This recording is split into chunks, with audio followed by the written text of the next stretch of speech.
From that, we shift focus to our team coverage. And who makes up part of the team once again? It is NTV's senior political affairs reporter, Kennedy Mureithi. He joins me right here in studio at the Nation Centre. Also, we have Oko Okusa.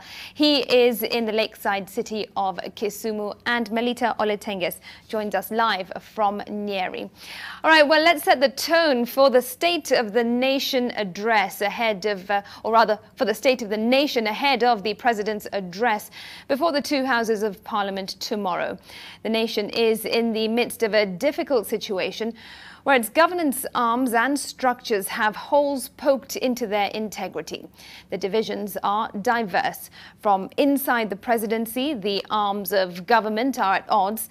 The leadership speaks one thing and does another.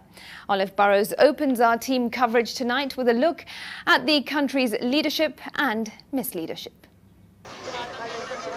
Every 5 years in Kenya, government enters into a contract with the people. And every year, the executive arm of government is required by law to report back to the people.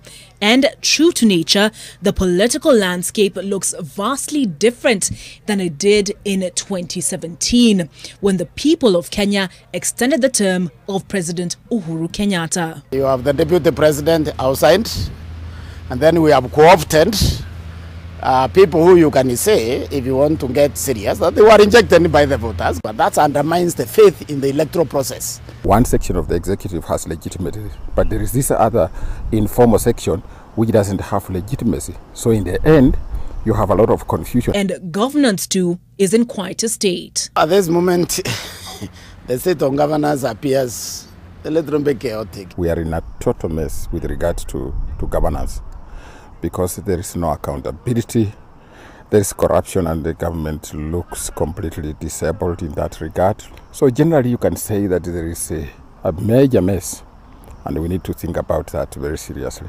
A mess, the experts say, that starts from the top. For example, the president issued an executive order number 2 of 2018, where he ordered all government organizations to post tenders on a government page website. That was ignored, no consequences. He gave 21 days to the investigative agencies to give him a report on the COVID billions which were stolen. Up to now, it's probably 3 or 4 months. Checks and balances are the foundation of any good democracy. How then do the people's representatives measure up? The legislatures we used to have in the mold of Martha Karua, in the style of Mashengu wa Mwashovi, Koigi wa Mwere, those are no longer there. We don't have patriot now. Now we have stomach-driven Kenyans. They have not been able to hold the executive to account on anything, even in the most of the transparent transgressions. And this could spell danger.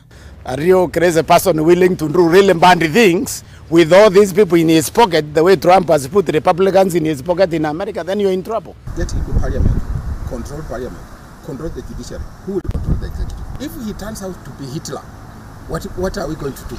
And now the experts warn the last bastion is under siege. The judiciary sometimes makes decisions and gives orders that don't sit well with the executive. The executive gets annoyed, and you can see even in the BBI report that we are just seeing, the executive wants to take over the judiciary. The state of judiciary, if you ask me, that's the only institution right now which is actually, I can say, is independent. There is an attempt to undermine it by disobeying the orders that it issues. We have this idea that the laws actually are supposed to serve us, not the other way around. Now, with the people having thrust upon them another constitutional movement, the experts advise sobriety. And I cannot believe that actually Raila would right now be proposing control of the police by the executive because of what he has gone through. Okay? I wouldn't imagine that Raila would want to undermine the independence of IEBC, given its experience. So this tells us something about Kenyans, that We will hate corruption because we are not at the table of corruption.